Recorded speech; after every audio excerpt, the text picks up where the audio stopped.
There's a series that we've been doing on Daniel, and it's been a few months here and there we've been going through. We got through the first 8 chapters, and I don't think it's coincidence that God let the last chapter come to the Christmas season. And you might be saying, but wait, this is from Matthew 2. You can even look on the screen and it says Matthew 2. We're in Matthew. We're talking about the wise men, not about Daniel. But follow me just for a minute and you'll know exactly where we're going before long. There's something in Daniel that leads us to the wise men. And I should say more precisely that led the wise men to Jesus. So let's go there and let's find out. Daniel chapter 9 is where we're going to go. And the prophecy begins with this somewhat ominous statement in verse 24. Daniel chapter 9, verse 24. We don't have it on the screen today. I thought we'd do some flipping in our Bibles. Daniel 9, and then if you want to, you can go to chapter 2 of Matthew, and those are the 2 places we're going to spend most of our time today. Verse 24 says, 70 weeks are determined for your people and for your holy city, to finish the transgression, to make an end of sins, to make reconciliation for iniquity, to bring in everlasting righteousness, to seal up vision and prophecy, and to anoint the most holy. Now, this isn't literally 70 weeks. We're in prophecy, and we've discussed this before. We talked about it when we were in Daniel 8. When you look at prophecy and it tells you a day, or in this case a week, it's not talking about a literal day or a literal week. It's talking about a literal year or 7 literal years in the case of a week. So when we're looking at this, I want you to think prophetically. And just to remind you where that came from, it's all over in the Bible, but just a couple examples. Israel was wandering in the wilderness for 40 years, a year for every day that the rebellious spies had been wandering around in Canaan and starting to think about their doubts and their fears and their worries, right? 40 years in the wilderness. And then there's Ezekiel. He lays on his side 430 days, a day for every year that Israel and Judah would be in some punishment for their rebellion against God. So we have this examples all throughout the Bible, and here we know it's not just a year and just about a half. 70 weeks isn't very long, because none of the things that are fulfilled in this prophecy were fulfilled within a year and a half of the time frame that Daniel talked about. And there's some really cool stuff in here. There's this stuff about the holy city and about the most holy. The Jews are going to care about that, but everybody in the whole world is going to care about this other stuff. Finishing transgression, making an end of sin, bringing in everlasting righteousness. This is really amazing stuff. And every one of us is impacted by sin and evil and transgression, right? And so the results of those things are being solved at the end of this 70 weeks. That seems like we should be paying attention. And not just the Jews. Everybody in the whole world should be paying attention. Now, when would this happen? How do we know when this 70-week period would be? Look at verse 25. It says, "Know therefore and understand that from the going forth of the command to restore and rebuild Jerusalem until Messiah the Prince, there shall be 7 weeks and 62 weeks. The streets shall be built again and the walls, even in troublesome times. And after 62 weeks, Messiah shall be cut off, but not for himself." 7 plus 62 is 69 weeks, or 483 years prophetically. 483 years from this decree, from some point in time. When was this decree? Well, the decree to restore and rebuild Jerusalem and the streets and the walls and the temple was made by a guy named Artaxerxes. And that happened, you can read about it in Ezra chapter 7, verses 11 to 28.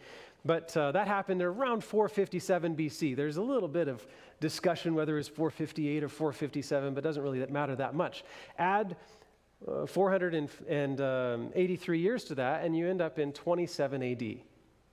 And when you look at Luke and Matthew, they tell you all these interesting things, like there's this guy, Herod, and there's this, or not Herod. Anyway, there's these guys, I forget all their names. Anyway, all these different guys that are in government in Judah and in Rome and whatnot. And it gives you the days or the years of their rule. And so you can kind of trace that back pretty close, somewhere in the 26 to 29 range AD. So we're landing at this prophecy and in the historical record right at the time that Jesus would have been baptized and anointed by the Holy Spirit. Jesus, the Messiah. This is not an insignificant prophecy. This is the thing that the Jews should be paying attention to. Everything about their system was going to be fulfilled. Every part of their worship service was going to be fulfilled at the end of this 70-week prophecy. And so it's really an important thing for them and for us. And the whole prophecy is amazing. There's all kinds of interesting stuff in here. It says that Messiah would be cut off in the middle of that last 7-year period, the 70th week. And you have just all kinds of interesting stuff going on in here. And we could study it for a long time. But let's just step back 30 years in time to the 453 years after this decree. And we'd come to around 4 BC. And in 4 BC, you have these philosophers, these scholars, these magi, these wise men in the East. Maybe Persia, we'll just say. And when you think about wise men and philosophers and thinkers and counselors, these are the people that influence nations. They create governments. They educate people. They're the ones that they're the men generally, in at least all through history, it's often been the case, that they're from the upper crusts. They're in the sciences. They're leading out in religion. And they're the influencers. And we have a few of these guys. Now, keep in mind, most of those people, they're filled with greed and pride and problems, evil and manipulating things and lying, and they do whatever they want because they have influence, right? But there are some who are honored and respected because they're honest and they're filled with integrity, and their work exemplifies that quality about them. And that was the case with these guys, these wise men who we're going to talk about today. Their history is largely unknown, but what we are pretty sure of is that they came to the conclusion that this Messiah, this king, would come from Judah because they'd been studying some documents. And let's just kind of trace those documents back a little bit. Daniel, he's one of the wise men, ends up being one of the top people in Nebuchadnezzar's court. And then later on in the Persian court under Cyrus, he's basically the second guy in the kingdom. And with his influence, he has some responsibility over the libraries of the royal library there in Rome, Babylon, and then also in Persia. And when you have some responsibility over the royal records, you've got the ability to kind of put in there stuff that matters. And so Daniel's stories and his prophecies, they would have been distributed among the Jews. They would have made copies of that and made sure that went around. But it was also going to be in the royal library, and they would have a record of that there. Whether they were on tablets or some vellum leather type of thing or written on papyrus, we don't know. Some of those records would have been destroyed just with time. But one way or the other, it seems that they were in the library. And keep in mind that Daniel had access to other writings that the Jews had, and so he brought them into the royal court. And I'm guessing that Nebuchadnezzar got a look at some of those things, especially Jeremiah and the stories that Babylon, under Nebuchadnezzar's rule, would take over Judah, and why that was going to be the case. He might have even gotten a bit of the original, like the origin story from the books of Genesis, and maybe even a little bit from Numbers. And I'm guessing that whatever Jeremiah had, he kept in the royal library.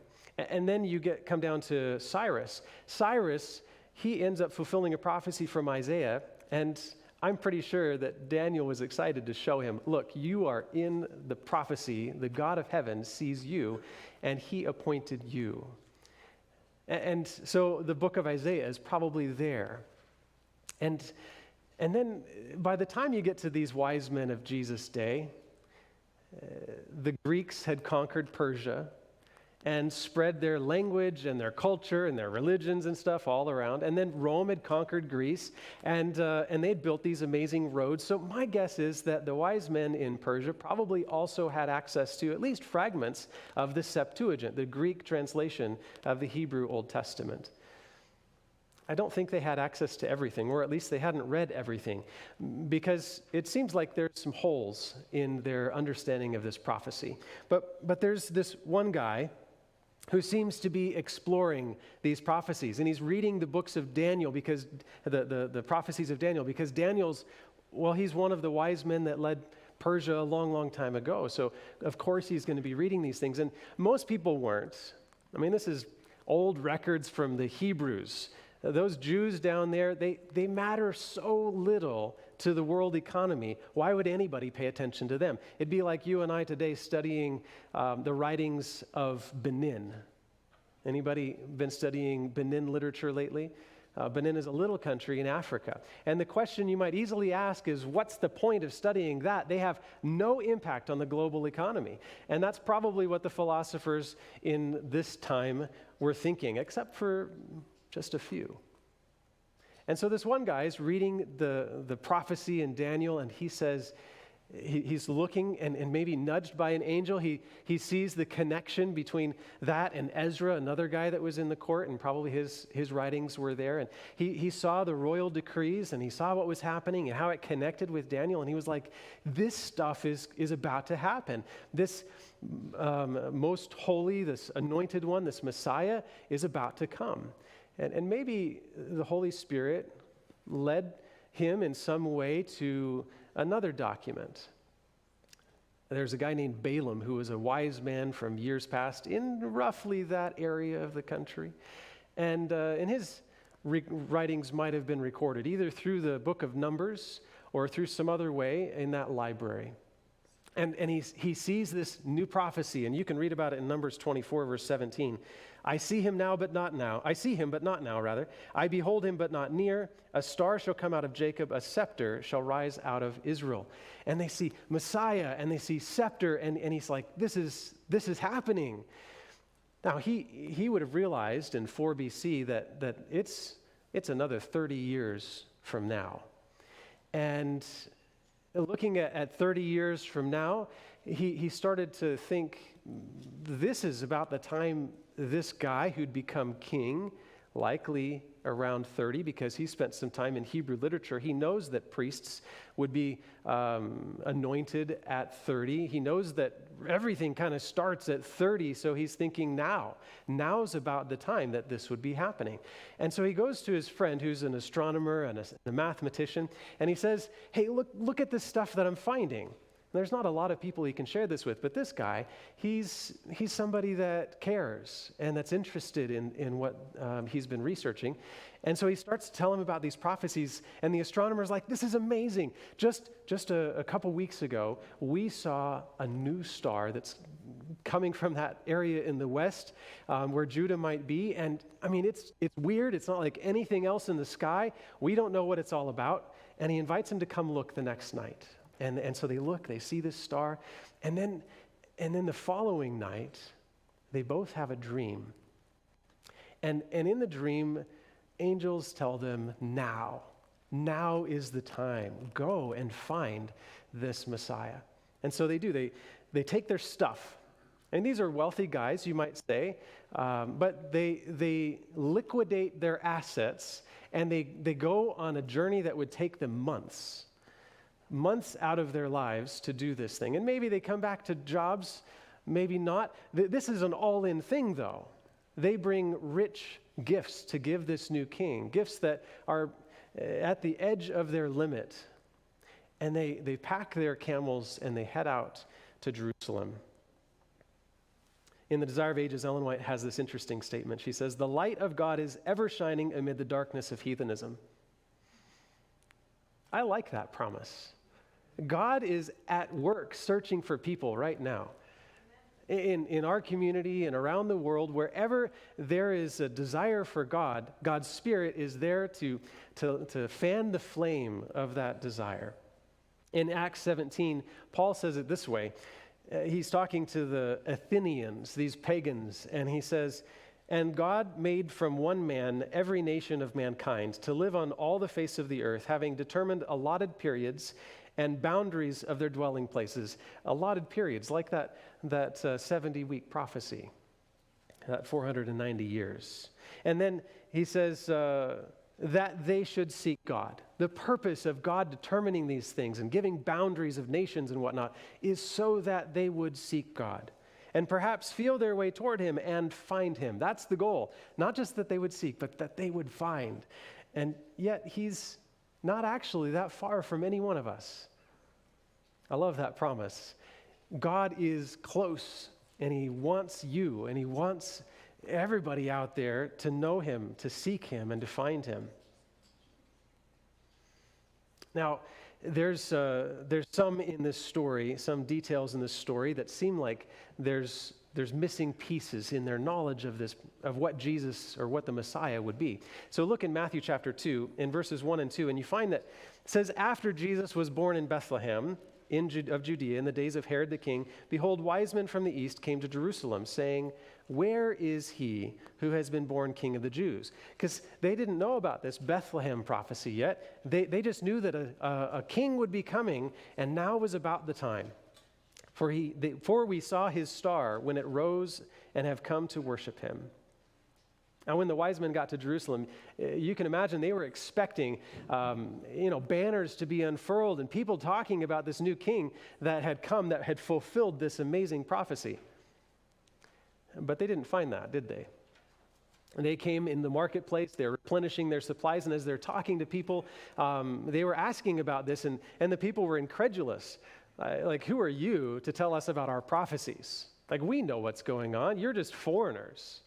And then they ended up in the temple itself. In the outer court, of course, they were blocked from going any farther because they're Gentiles. And the religious leaders didn't have much interest in talking to them. They would ask them about these things, and the religious leaders just rebuffed them and pushed them away. But the news of their arrival had gone around town, and Herod heard about it. Of course, Herod's this guy, like Ralph had said in his children's story. Herod's this guy that is very jealous of his throne. He's an Edomite. He's not a natural-born Jew, and so he doesn't have any right to the throne, except he's in favor with the Roman government. And so the locals don't like him.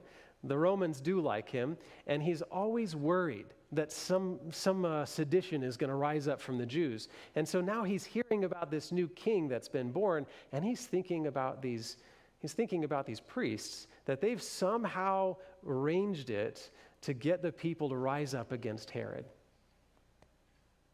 So Herod invites the wise men to come visit him.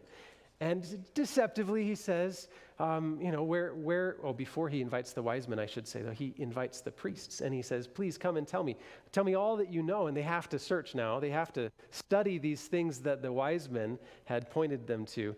And in studying it, they found this prophecy of Bethlehem. And so then he invites the wise men, and he tells the wise men, "Go to Bethlehem, and when you've gone, come back and tell me where he's at." You might think that the star should have just taken the wise men to Bethlehem. I mean, what was going to happen after they found him was horrendous. And you might wonder at a God who would allow this event to take place. But think of it this way. The star could have led them directly to Jesus' home, but instead it led them to a nation that needed to be searching, a nation that was apathetic and just going through the motions of their religious cycles and forms. They needed to be seeking like the wise men were seeking, and they weren't. And so God brings, well, you know what Jesus said when the religious leaders said, "Tell those people to be quiet."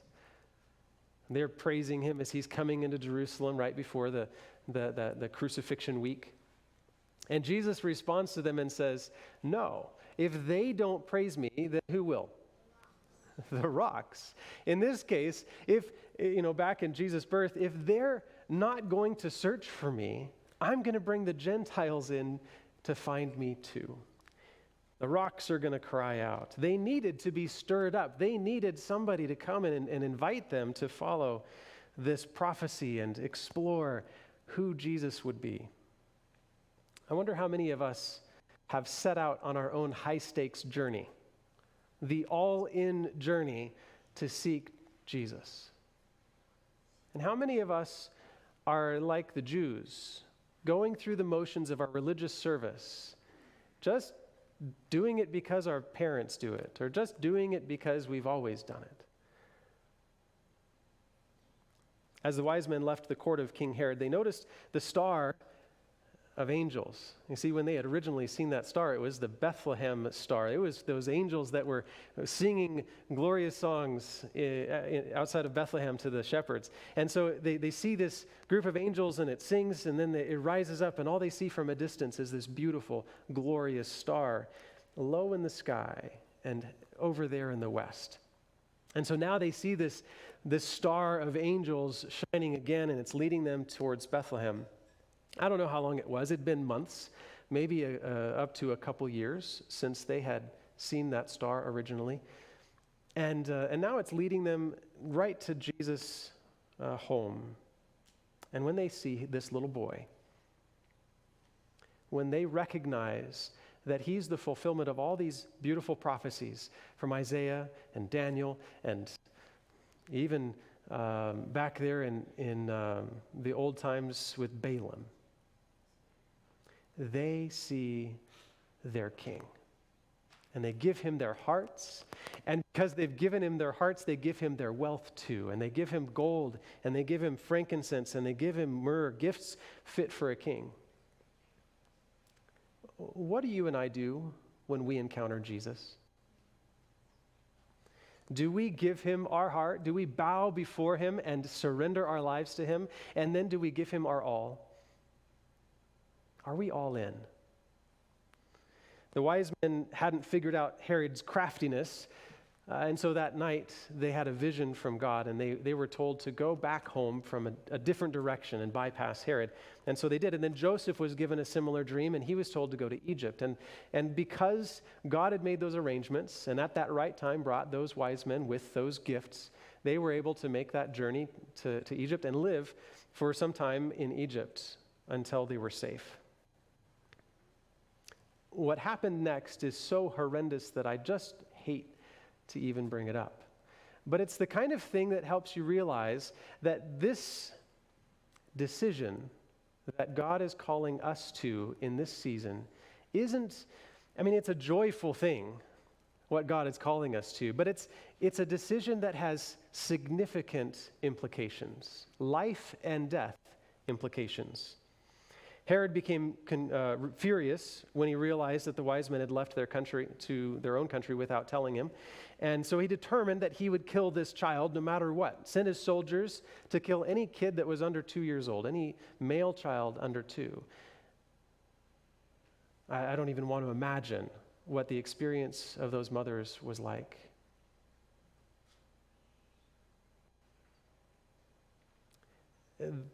In his mind, I'm sure he was thinking, those haughty Jews that think that they can usurp my throne are going to learn a lesson. They're going to feel the pain so badly, they will never start an insurrection again. That's what's going in Herod's mind. And so he does this evil thing, but however evil Herod was, he's got somebody behind him that's even more evil. He's being led by Satan. You see, when you look at Revelation chapter 12, verse 4, you find that this dragon, a great dragon who is called Satan and the devil, stands before the woman who is Israel, who is about to give birth to the Messiah, Jesus. And he stands there at the ready, Herod as one of his servants. And when Jesus is born, he does everything he can to kill him. And Herod is just his tool. Thankfully, God protected Jesus.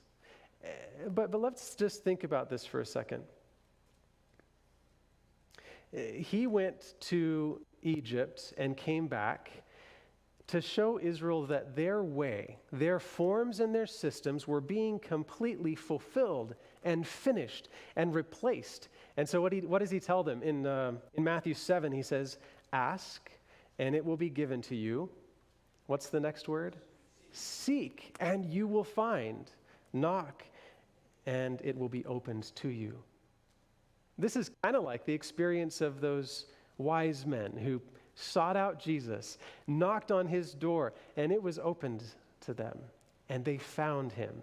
Seek, and you'll find. He doesn't ask us to join a system of formal religion, though there's symbols and systems involved. He asks us to join a caravan, an all-in life or death stakes caravan, an exploration of searching for him. And what that means for your life might be something as extreme as picking up your stuff and going some new place that God has called you to. Maybe that's why you're here, because you are on that kind of a journey and God has led you to this place.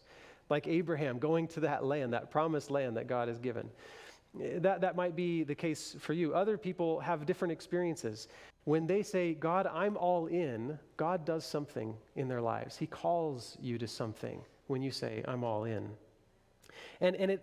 There's another verse, John 15. Jesus is talking to the disciples. It's right before the crucifixion, and he says, I am the vine, you're the branches, whoever, and this is the amazing thing. You seek Jesus, but what do you do then? The journey's over? No, the journey has just begun. Instead of coming to find him, now you're walking with him. He says, abide in me and I in him. Whoever abides in me and I in him, he it is that bears much fruit, for apart from me you can do nothing. Come to me, he says, seek me and you will find me, and then abide in me. As I consider this story and the evil of Herod's actions, I start to think about our experience today.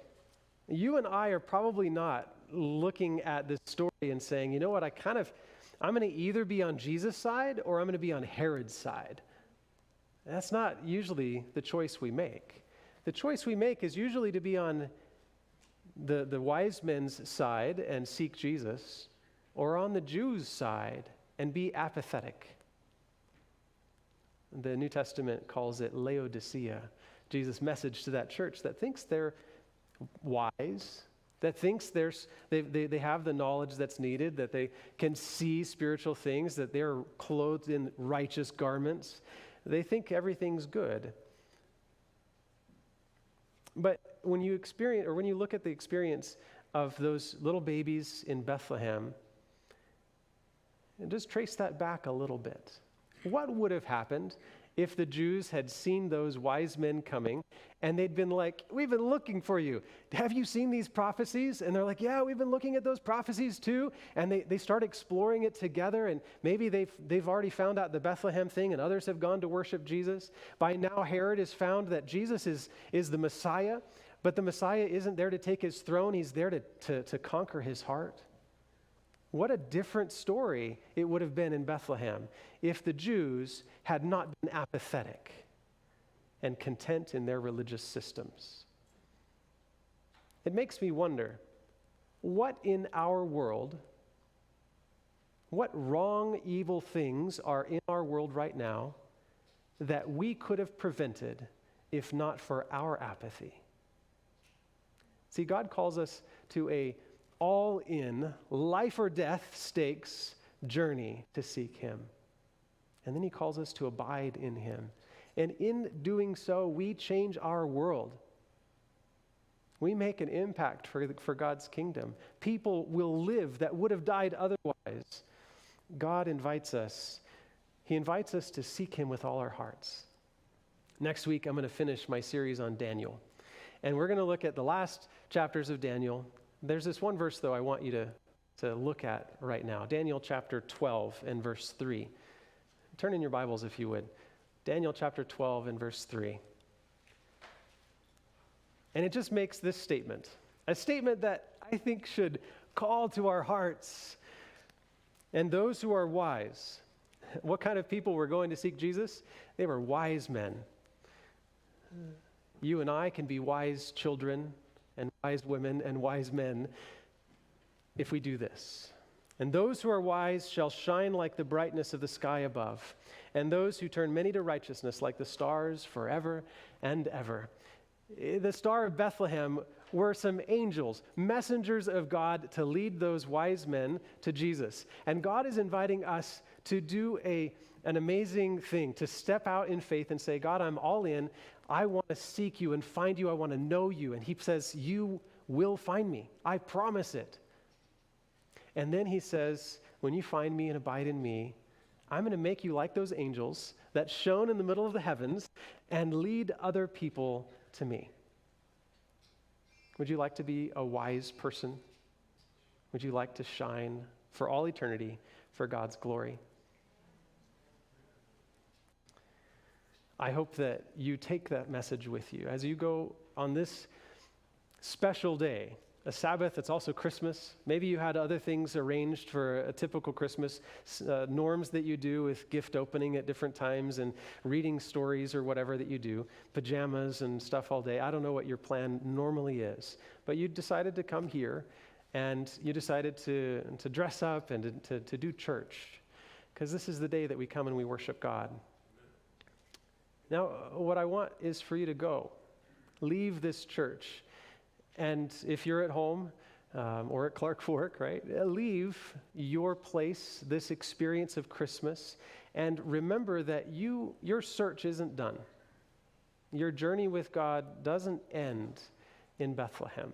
And it doesn't end at the cross. It doesn't end at the resurrection.